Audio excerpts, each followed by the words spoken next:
you've been very active in agriculture, and you've taken positions, and you've become sort of an activist of sort, positively and constructively trying to move places with it. And why don't you tell us about how you got into farming? Just first of all, your background, what you used to do for a living, how you got into farming, etc. Okay, thanks. Well, thanks for having us here today. Our background is really kind of spooky because I'm a retired naval intelligence officer. My wife is a retired computer engineer. So we didn't come from a farming background. We had to learn how to be farmers. We had to learn how to be organic. And so in that whole process of learning a new trade, we had to learn how to get through the impediments, get through the roadblocks, to establish our farm, and we've been very successful. Right now, Pardon me, what's a roadblock? If you go buy a piece of land, aren't you welcome to start growing food and selling it? Well, certainly you're encouraged to start growing food and selling it, but you can also buy that lot, put your house on it, and not do anything. Okay, well, I jumped ahead of you then. Go ahead. So I was saying that our farm now, Poamoho Organic Produce, is the largest certified organic operation on Oahu. We specialize in tropical fruit. Our biggest crops are mango. We grow the best mango in the world called Raposa. And now we're into our avocado season. But we grow over 30 different varieties of fruit. So we're very, very polyculture. And this is going out to, how much is exported out of the state? None of it. Nothing is exported. Everything goes to our local market. Whole Foods is probably our biggest customer, but we have over 100 other customers. We sell to the general public, we sell to distributors, and now we're just selling to more and more chefs. And how many years have you been successfully being an organic farmer? I can say probably about 10 years now. Okay. So we've kind of established ourselves in our farm. Organic is a high demand product. We have high demand organic fruit. Actually, our customers have changed quite a bit. Now, we used to sell to distributors and retail outlets, and it's changing more and more to the individual, the general public, and to the chefs. We supply Alan Wong's restaurants. We supply all of the restaurants on the at Turtle Bay Resort. Cholo's on the North Shore is buying our avocados for the guacamole and our mangoes for their mango margaritas. So a lot of that is going on now with local chefs. And then, the nature of this show today, basically agriculture and food security, I'm presuming you're going to tell me that you're the exception to the rule. You mean that we're growing local food for local consumers? Yeah. Well, we are. But there's a lot of farmers that are growing a lot of food for the local consumers. The trouble is that there is no incentive to do that.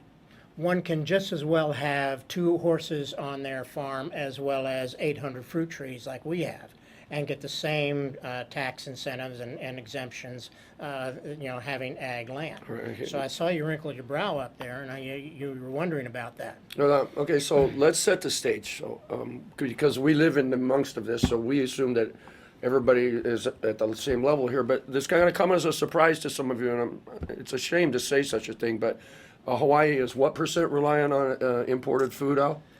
I am say that the current figure is that all the farms in Hawaii support our local consumers to the 10% level. All right, so that would be 90% of our food being relied upon by being imported in. That's the basis of this conversation today, that it was brought home to me when I heard Nainoa Thompson describe it as when the Captain Cook or whoever showed up here in the islands and there were 1 million Hawaiians feeding themselves. And now we've got 1.4 according to today's newspaper, and 90% of it we're not feeding ourselves with. And I think that's the basic of this conversation. It's not food security, it's not sustainable, it's not good. We're sending all our money off overseas that could be running through the tax system. Right. And you're here to tell us how to fix that. Could you help us? Essentially, I'm a nobody. I've got opinions like you've got opinions, but I've looked at the problem, and there are solutions to the problem.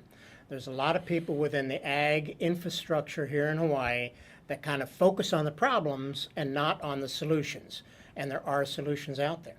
So we have a lot of farmers. We have a lot of ag land. There's 2 million acres that are zoned ag in the state. Only 1 million of that 2 million is being cultivated. So But 1 million acres is only supplying 10% of the food for Hawaii. So you have to wonder, why is it that we're in this situation, and then how do we get out of this situation? Okay, that's why we're here. Please educate us. Well, I'll give you my opinion. Hawaii is the only state in the union that has to reinvent agriculture. We have to reinvent it. We are the only state that is moving from the plantation culture to the small family diversified farm culture. So we need to encourage this if we're going to move to that. Remember, sugar and pineapple all export. Sugar and pineapple are responsible for the entire culture in Hawaii. We imported the laborers from Asia. We have a multi-ethnic Asian culture. We have multi-ethnic Asian foods. All of that is good. But we still have this mentality of monoculture and export. And the reason we have this export mentality, the reason we have the plantation mentality is because the large landowners were the plantation and the missionary families. Now the export mentality is because there's just so many pineapples that Hawaii people can eat Yeah. and the rest is exported. So export supports the local economy. That means a slice of that pie is agriculture. The trouble is, and the rest of it is tourism, military, government spending. The slice of that agriculture pie is minuscule. So we're putting a lot of emphasis and a lot of incentive into promoting an export economy that is probably virtually meaningless to the entire commodity in the state. So what? I can go down to Foodland, Safeway, Whole Foods right now and go buy whatever I want. Why should I care where it came from?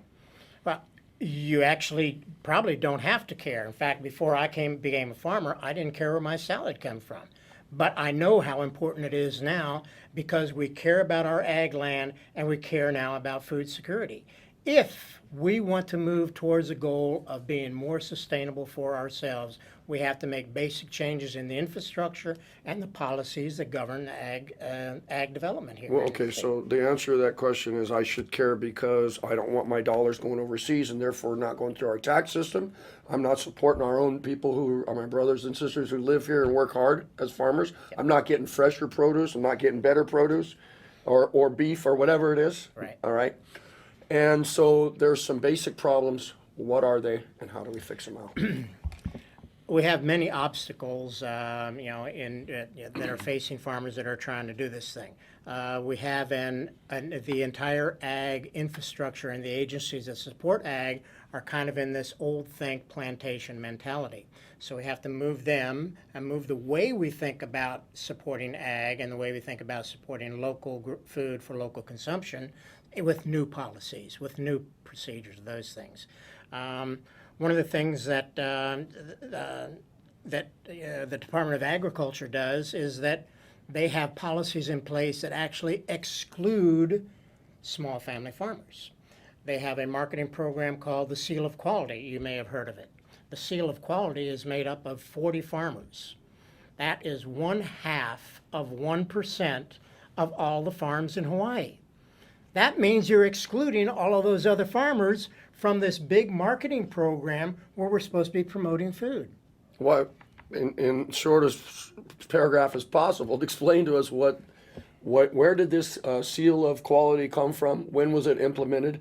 And what does it require to be one of 1.5%? The Seal of Quality program was Department of Agriculture's marketing program to try to identify a Hawaii label for premier Hawaii products.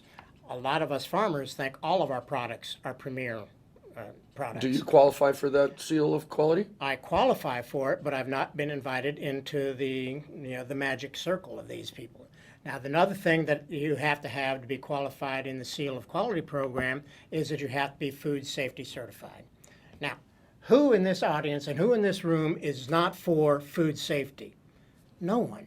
Everything is for food safety.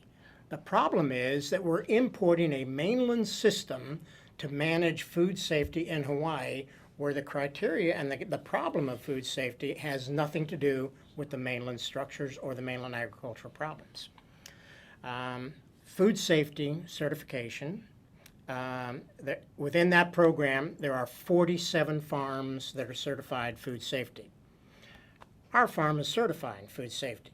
We may be the only organic farm that's also food safety certified in the entire state. Again, that eliminates 95.5% of the farms in Hawaii. Remember, there's 7,500 farms in Hawaii. 47 are food safety certified. Okay, so I got one more thing. The retail stores are insisting on food certified food before they'll sell it, before they'll bring it into their store. So the retail structure, the entire retail infrastructure in the state excludes 95% of the farms in Hawaii. All right, so here's the beautiful thing. So you're preaching to the camera right now because I'm a dummy. I'll tell you all right now, okay? I'm a dummy when it comes. I know a little about everything and a lot about nothing, okay? Because I get surrounded and I get hit for all this. So when I come to you with these questions, I beg your indulgence because they may seem rudimentary and jammed up, okay? So I have a question that may embarrass me, okay? If what you're saying just makes so much sense, blah, blah, blah, how can these people in the Department of Agriculture and other who deal with this, who stamp the papers, who make the decisions, why don't they say so? Why aren't they sitting here in this chair telling us what's wrong with this and how we're going to fix it? Well, that's a good question. It's a great question. But you're applying the question to the wrong people. The people who you're talking about are not in office anymore. We have a new governor. The new governor is already speaking about... Did I hear applause just ringing in through the walls of this studio? My Lord. Well, I'm not giving political endorsements, but he has already talked about food security. Yes, It took Linda Lingle 7.5 years to even mention agriculture in any of her public statements. We have a new Department of Agriculture. Senator Kokobun from the Big Island comes from an agricultural state. His deputy is going to be Jimmy Nakatani. Jimmy is an ex-head of Department of Agriculture. So these guys know agriculture. Now, whether they are from old think or ready to take on new think still remains to be seen. The largest agricultural area on Oahu is the North Shore. Both the representative and the senator from the North Shore are new. So now I have new voices there. So the area is changing. There's a new dean at the College of Tropical Agriculture. There's a new president at the Hawaii Farm Bureau Federation. So in one sense, I sense, that you've been through this litany before and it's frustrating. And the other, I'm sensing that you see the idea, the glimmer of change and the glimmer of hope. Is that correct? Well, I'm saying that we can be on the verge of change, but it takes, convincing all of these new people that, new think is better than old think, that we have to start to adopt new policies and new procedures to try to encourage this one thing, and there's only one thing, local food for local consumption. If we find a way to energize and to encourage that segment of the agricultural community, then we're going to do a whole lot better in food security. Okay, in a lot of the stuff that we do, that comes around to a carrot and a stick. And is there any carrot that is currently being given out to imported food? Is there any subsidies that are coming? Are we supporting the old think concept of bringing food on a boat? In any way, shape, or form, is the public paying any taxes to support that? Yes, we're doing it in two ways. So you as a taxpayer and you out there in the audience as taxpayers are subsidizing the entire import industry through your taxes. You are paying for all of the inspectors, all of the infrastructure that it takes to inspect all of the imported foods. Department of Agriculture did a risk assessment on Maui 3 years ago. In one 20-pound box of organic lettuce from California, they found 36 different insect species. Of the 36, 19 were not known to exist in Hawaii. That means over 50% of those were invasive species. Now, when you translate that over into that 90% of the agricultural product that we bring into Hawaii, you have an answer to why Hawaii is the most infested area with invasive species. Yeah, it's also number one for organisms going extinct. Right. For the very same reason. So you asked me about subsidies, and I said there were two ways. The one way is that the general public is supporting imported products through the inspection infrastructure. So in simple terms, for simple people like myself, These farmers in San Joaquin Valley who are shipping their containers over because they can, because it's cheaper to grow over there, folks. They got more land, they got water, and electricity's cheap.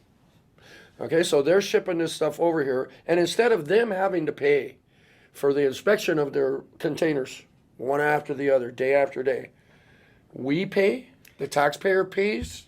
The taxpayer pays, and guess what? Hawaii also pays to have those containers that are infested returned. Yeah. So we pay both ways on that. Instead of incentivizing the local farmer, like an oil company, if they didn't give me solar credits, the oil companies would just kick my Ocolee because they're subsidized. Right. And so what you're trying to say here is that there's got to be some sort of a, not just a level playing field. Would you like to see it stacked in favor of the local producer? Well, sure. I mean, there's also other ways to do it just by policy. Okay, that was one. What was All the right. second way we're subsidizing? Second way we're subsidizing is that all farmers in Hawaii are subsidized to some extent, and they're subsidized to the extent where we get a reduction in our real property taxes if we are doing commercial agriculture. So the definition for commercial agriculture is so broad that it includes everything. It includes my neighbor. Chicken shack? Wait a minute. It includes my neighbor who has 2 horses on his 5-acre lot, and I have 800 fruit trees. My neighbor gets the same ag exemptions, the tax exemptions, that I get. So he's getting the same incentive to not grow food as I get to grow food. Your neighbor's going to be mad at you. Did you know that? My other neighbor is Dole. Now, Dole is very, very industrialized, very monoculture, and does great pineapple. And it's all exported except for the half a dozen that you buy a year, right? Okay. Dole gets the same incentive for producing a completely exported product that I get for producing a local product. All right. Now, the only problem with that is if we are going to adopt food security as a goal. Now, this is not my idea. This is the idea of the state. The state has already developed its 2050 sustainability plan. So in the sustainability plan, there's a lot about education, there's a lot about culture, there's a lot about technology, right? And there's a lot about agriculture. And it says we want to become food self-sufficient. So, How long has that been in place? for 8 years. That's terrible. I mean, I don't, I haven't heard of the milestones we've reached yet. Oh, well, there probably are no milestones established, and there probably have to be milestones established. We have to establish maybe we want to be 20% self-sufficient in 10 years and another 30% in another 10 years. So that has to be done, but you also have to change things to implement what those goals are. And the implementation is in the change of policies and procedures. So if you and I are both farmers and you're raising 2 horses and I have 800 fruit trees, and we're going to encourage local consumption, local food for local consumption, maybe I should have a higher priority for those incentives than you should. That would make a lot, that's a carrot and a stick right there. That's Yep. kind of the carrot and the stick. And then when you do this positive reinforcement, negative reinforcement kind of things, then you'll come, well, then things will become more clear as to how you change existing policy to you incentivizing policy. Okay, so 10 years farming, you and your wife over there. And then when did you first take an active role, actually knocking on legislators' door or writing an op-ed for the paper or getting on the phone? And didn't you create a .org as well? You've got a nonprofit? We do. Well, you find that if you're an organic farmer, you become an advocate. Most of my organic farmers are activists. And it comes from this culture of organic farming where you are activists usually against something. We choose to become advocates where we're trying to promote things for. So there's a big difference between advocacy and activism. We tried to go to the legislature for the past several years. We've testified before bills that were supporting agriculture and organic agriculture. We testified in favor of increasing this organic staff at the university.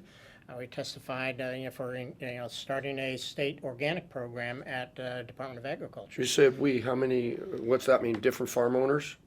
The organization. How many people did you have in your? Well, we had, there's two organizations. One organization was a co-op of organic farmers. We had over 70 members there. We also revitalized a new nonprofit organization called the Hawaii Center for Organic Farming, and which we try to advocate for the things that organic farmers need. And organic farmers need science. We need technology as much as conventional farmers do, but there's not that much organic science out there, and we want to promote more and more of that. But So again, that's the organic side. Not to confuse, because the entire mentality here of food security, you're not taking the old word into that, right?